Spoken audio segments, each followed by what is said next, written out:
Sir ತುಂಬ ಖುಷಿ ಇದೆ. ಸರ್ಕಾರ ನಾವು ಮನವಿ ಸಲ್ಲಿಸಿದಾಗ ಯಾವುದೇ ರೀತಿ ಒಂದು ಕ್ಷಣವೂ ತಡ ಮಾಡದೆ ನಮಗೆ ಬೇಕಾಗಿರುವ ಸೌಲಭ್ಯಗಳನ್ನು ಕೊಟ್ಟಿದೆ. ಅಂದರೆ ಈಗ ಬೆಳಗ್ಗೆ ನಡೆಯುವ ಸಂದರ್ಭ ಅಪಘಾತ, ನಾಯಿ ಕಡಿತ ಇಂಥ ಸಮಸ್ಯೆಗಳಿರುತ್ತೆ. ಅಂಥ ಸಮಸ್ಯೆಗಳಲ್ಲಿ ಸರ್ಕಾರ ನಮಗೆ ಈಗ ಪರಿಹಾರವಾಗಿ 2 ಲಕ್ಷ ರೂಪಾಯಿ ಅಪಘಾತ ಪರಿಹಾರ ವಿಮೆಯಲ್ಲಿ 2 ಲಕ್ಷ ಪರಿಹಾರವನ್ನು ಮೃತಪಟ್ಟಾಗ ಸಿಗ್ತಾಯಿದೆ.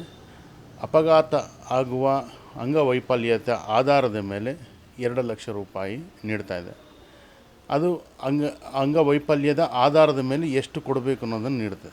ಹಾಗೆ ಅತಿ ಹೆಚ್ಚು ಏನಾದರೂ ಇನ್ನೂ 1 ಲಕ್ಷ ರೂಪಾಯಿ ಪರಿಹಾರವೂ ಇದೆ. ಒಟ್ಟು 5 ಲಕ್ಷ ಪರಿಹಾರನ ಕೊಡ್ತಾಯಿದೆ ಸರ್ಕಾರ. ಇನ್ನೂ 1 ಲಕ್ಷ ರೂಪಾಯಿ ಏನು ಅಂತಂದರೆ, ಈಗ ನಮಗೆ ತಕ್ಷಣ ಏನಾದರೂ ಹೆಚ್ಚಿನ ಖರ್ಚಾಗುವಂಥದ್ದೇನು ಅಂದರೆ ಹಾರ್ಟ್ ಆಪ್ರೇಷನ್ ಆಗಿರ್ಬೋದು, ಕಿಡ್ನಿಯಲ್ಲಿ ಏನಾದರೂ ಸಮಸ್ಯೆ ಇರ್ಬೋದು, ಕ್ಯಾನ್ಸರ್ ಇರ್ಬೋದು, ಅಂತಹ ಸಮಸ್ಯೆಗಳಿಗೆ 1 ಲಕ್ಷ ರೂಪಾಯಿವರೆಗೂ ಪರಿಹಾರ ಇದೆ. ಹಾಗಾಗಿ ಸರ್ಕಾರ ಈ ಯೋಜನೆ ತಂದಿರೋದು ನಮಗೆ ಸಂತೋಷವಿದೆ. ಇನ್ನು ಹೆಚ್ಚಿನದಾಗಿ ಸರ್ಕಾರ ಮಾಡಬೇಕಾಗಿರತಕ್ಕಂತಹ ಮನವಿಗಳನ್ನ ಕೂಡ ಸರ್ಕಾರಕ್ಕೆ ಸ್ಪಂದಿಸಂದೇ ಸಲ್ಲಿಸಿದ್ದೀವಿ. ಇದುವರೆಗೂ ಕರ್ನಾಟಕ 69 ವರ್ಷಗಳ ಒಂದು ಸುದೀರ್ಘ ಪಯಣದಲ್ಲಿ ಪತ್ರಿಕಾ ವಿತರಕರನ್ನು ಯಾರೂ ಗುರುತಿಸದೇ ಇರುವಂತಹ ಸಂದರ್ಭದಲ್ಲಿ ಕರ್ನಾಟಕ ರಾಜ್ಯ ಪತ್ರಿಕಾ ವಿತರಕರ ಒಕ್ಕೂಟದ ಮನವಿ ಮೇರೆಗೆ ಕರ್ನಾಟಕ ಕಾರ್ಯನಿರತ ಪತ್ರಕರ್ತರ ಸಂಘದ ರಾಜ್ಯಾಧ್ಯಕ್ಷರಾದ ಶಿವಾನಂದ ತಗಡೂರವರು ನಮ್ಮ ಬೆನ್ನೆಲುಬಾಗಿ ನಿಂತುಕೊಂಡು ನಮ್ಮ ಹೋರಾಟಕ್ಕೆ ಪತ್ರದ ಮುಖಾಂತರ ಮನವಿಯ ಹೋರಾಟಕ್ಕೆ ಸೂಕ್ತವಾಗಿ ಸ್ಪಂದಿಸಲು ಸನ್ಮಾನ್ಯ ಮಾಧ್ಯಮ ಸಲಹೆಗಾರರಾಗಿರುವ ಕೆ.ವಿ. ಪ್ರಭಾಕರ್ ಅವರ ಮುಖಾಂತರ ನಮಗೆ ಸರ್ಕಾರ ಸಂತೋಷ್ ಲಾಡ್ರವರನ್ನ ಮನವಿ ಸಲ್ಲಿಸಿದಾಗ ಸಂಪೂರ್ಣವಾಗಿ ಪೂರಕವಾಗಿ ಎಲ್ಲವನ್ನೂ ಸ್ಪಂದಿಸಿದ್ದಾರೆ. ಹಾಗೂ ವಯೋಮಿತಿಯನ್ನು ಕೂಡ 16ರಿಂದ 59 ವರ್ಷ ಆಯಿತು, ಅದನ್ನು 16ರಿಂದ 70 ವರ್ಷದವರೆಗೂ ಮಾಡಿದ್ದಾರೆ. ನಾವು ಸರ್ಕಾರಕ್ಕೆ ಎಷ್ಟು ಋಣಿಯಾಗಿದ್ದರೂ ಸಾಲದು. ಇದುವರೆಗೂ ಯಾವ ಯೋಜನೆಯನ್ನು ನೀಡದಂತಹ ಸಂದರ್ಭದಲ್ಲಿ, ಅಂತಹ ಕರೋನಾ ಸಂದರ್ಭದಲ್ಲಿ 20 ಲಕ್ಷ ಕೋಟಿಯನ್ನು ಮಾಧ್ಯಮವನ್ನು ಎಸೆನ್ಷಿಯಲ್ ಸರ್ವಿಸ್ ಅಂತ ಕರೆದರು. 20 ಲಕ್ಷ ಕೋಟಿಯನ್ನು ನೀಡಿದ ಕೇಂದ್ರ ಸರ್ಕಾರ ಅಂತಹ ಸಂದರ್ಭದಲ್ಲಿ ಇಡೀ ದೇಶದ ಸುದ್ದಿಗಳನ್ನು ಯಾವುದೇ ಅಂಜಿಕೆ ಇಲ್ಲದೆ, ಹೆದರಿಕೆ ಇಲ್ಲದೆ ಪತ್ರಿಕೆಗಳನ್ನು ಮನೆ ಮನೆಗೆ ತಲುಪಿಸಿ ನಮ್ಮ ಜೀವವನ್ನು ಹಂಗು ತೊರೆದು ದೇಶದ ಸುದ್ದಿಗಳನ್ನು ತಲುಪಿಸಿದಾಗ ಕೇಂದ್ರ ಸರ್ಕಾರವು ಕೂಡ ಗಮನಿಸಲಿಲ್ಲ. 120ಕ್ಕೂ ಹೆಚ್ಚು ವಿತರಕರು ಆ ಸಂದರ್ಭದಲ್ಲಿ ಅನೇಕ ಕಾರಣಗಳಲ್ಲಿ ಮೃತಪಟ್ಟಿದ್ದಾರೆ. ಒಬ್ಬ ಶಾಸಕರಾಗಲಿ, ಒಬ್ಬ ಸಂಸದರಾಗಲಿ, ಅನೇಕ ಜನ ಸಂಘ ಸಂಸ್ಥೆಗಳು ಎಲ್ಲರಿಗೂ ಕರೋನಾ ಕಿಟ್ಗಳನ್ನು ಕೊಟ್ಟರು, ಮತ್ತು ಹಾಲು ಹಣ್ಣು ಹಂಪಲುಗಳನ್ನ ಹಂಚಿದ್ರು. ಅವರು ಹಂಚಿರುವ ಸುದ್ದಿಗಳನ್ನು ನಾವು ಮನೆ ಮನೆಗೆ ತಲುಪಿಸಿದ್ವಿ. ಆದರೆ ನಮಗೆ ಒಂದು ಕಿಟ್ಗಳನ್ನು ಕೊಡಬೇಕು ಅಂತ ಯಾರಿಗೂ ಅನ್ನಿಸ್ಲಿಲ್ಲ, ಶಾಸಕರಿಗಾಗಲಿ ಸಂಸದರಿಗಾಗಲಿ. ನಾವು ಹೋಗಿ ಬೇಡಿಕೆ ಇಟ್ಟಾಗ ಸ್ಪಂದಿಸಿದ್ರು.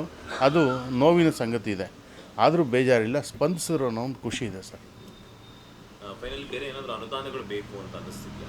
ಸರ್ ಅನುದಾನಗಳು ಬೇಕು ಸರ್. ಅನುದಾನಗಳಿಗೆ ಕೇಳ್ತಾ ಹೋದರೆ ಅದಕ್ಕೇನು ಕಮ್ಮಿ ಇರೋದಿಲ್ಲ.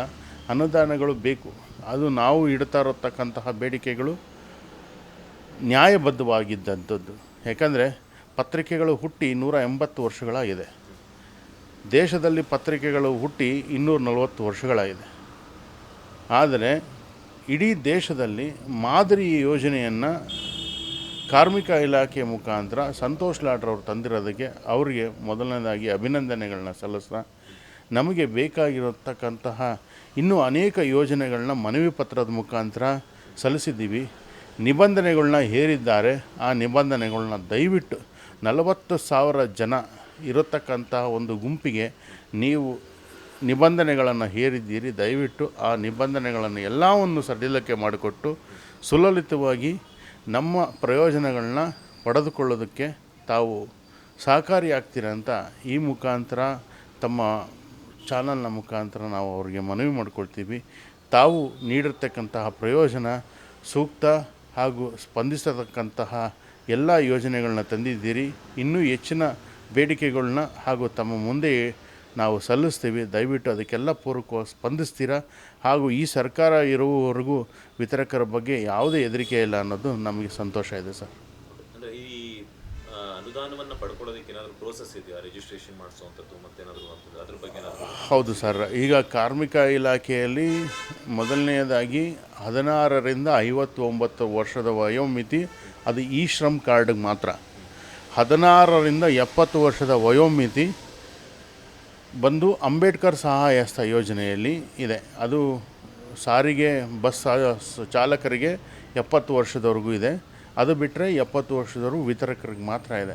ಅದನ್ನು ದಯವಿಟ್ಟು ಯಾವುದೇ ರೀತಿ ಅಡೆತಡೆ ಇಲ್ಲದೆ ನೀಡಬೇಕಂತ ಸರ್ಕಾರವನ್ನು ಕೇಳ್ಕೊಳ್ತೀವಿ. ಹಾಗೆ ಇವು ನಮ್ಮ ಎಲ್ಲ ವಿತರಕರು, ರಾಜ್ಯದ ಎಲ್ಲ ವಿತರಕರು, ಮೊದಲು ನೀವು ಸರ್ಕಾರ IT ಕಟ್ಟಿದ್ರೆ ಪ್ರಯೋಜನ ಇಲ್ಲ ಅಂತ ಹೇಳ್ತಾರೆ. ಆದರೆ IT ರಿಟರ್ನ್ ಕಟ್ಟದೇ ಇರ್ತಕ್ಕಂತಹ ದೇಶದಲ್ಲಿ ಯಾರಿದ್ದಾರೆ ಅನ್ನೋದನ್ನು ನನ್ನದೊಂದು ಪ್ರಶ್ನೆ. ಯಾಕಂದರೆ ಈಗ ಒಂದು ಸಣ್ಣ ಒಂದು ಲೋನ್ ಬೇಕಂದ್ರೂ ಯಾವುದೇ ಬ್ಯಾಂಕ್ ಅವರಾಗಿರ್ಬೋದು, ಎಲ್ಲ ಆಗಿರ್ಬೋದು, ಲೋನ್ನ ಕೇಳ್ತಾರೆ. ಹಾಗಾಗಿ ಒಂದು ಸಾರಿ ಅಂಥವರು ಲೋನ್ ಬೇಕು ಅಂತ ಎಂಟ್ರಿ ಆದರೆ ಅವ್ರಿಗೆ ಪ್ರಯೋಜನ ಇಲ್ಲ ಅಂದರೆ ಹೇಗೆ? ಈ ವೃತ್ತಿಯಲ್ಲಿ ಬದುಕ್ತಾ ಇರೋಂಥ ನಮಗೆ ಮುಂದಿನ ಆದಾಯದ ಮೇಲೆ ಹೇಗೆ ಅನ್ನೋದು ನನ್ನದೊಂದು ಕಳಕಳಿಯ ಪ್ರಶ್ನೆ ಇದೆ. ದಯವಿಟ್ಟು ಅದಂತಹ ಕೆಲವೊಂದು ನಿಬಂಧನೆಗಳನ್ನ ಏರಿದ್ದಾರೆ ಅಂಥವನ್ನು. ಹಾಗೂ ನಮ್ಮ ಅನೇಕ ವಿತರಕರಿಗೆ BPL ಕಾರ್ಡ್ ಇಲ್ಲ. ಆ BPL ಕಾರ್ಡನ್ನು ದಯವಿಟ್ಟು ಸರ್ಕಾರ ಮಾಡಿಕೊಡ್ಬೇಕು. BPL ಕಾರ್ಡ್ ಮುಖಾಂತರ ನಮಗೆ ಯೋಜನೆಗಳನ್ನ ಪಡ್ಕೊಳ್ಳೋದಕ್ಕೆ ಇನ್ನೂ ಅನುಕೂಲ ಆಗುತ್ತೆ. ಅದರ ಬಗ್ಗೆ ಕೂಡ ಹೆಚ್ಚು ಗಮನ ಹರಿಸಲಿ ಅಂತ ಸರ್ಕಾರ. ಹಾಗೂ ರಾಜ್ಯದ ನಮ್ಮೆಲ್ಲ ಪತ್ರಿಕಾ ವಿತರಕರು ಈ ಶ್ರಮ್ ಅಡಿಯಲ್ಲಿ ನೋಂದಾವಣಿಯಾಗಿ, ಇದು ಹೆಚ್ಚು ಪ್ರಚಾರ ಸಿಗ್ತಾ ಇಲ್ಲ ಸರ್ ನಮಗೆ. ಈಗ ತಾವೆಲ್ಲ ವಾಹಿನಿಗಳು ಬಂದು ಇದನ್ನು ಹೆಚ್ಚು ಪ್ರಚಾರ ಮಾಡ್ತಿದ್ದಾರೆ, ಅದಕ್ಕೆ ಸಂತೋಷ ಇದೆ.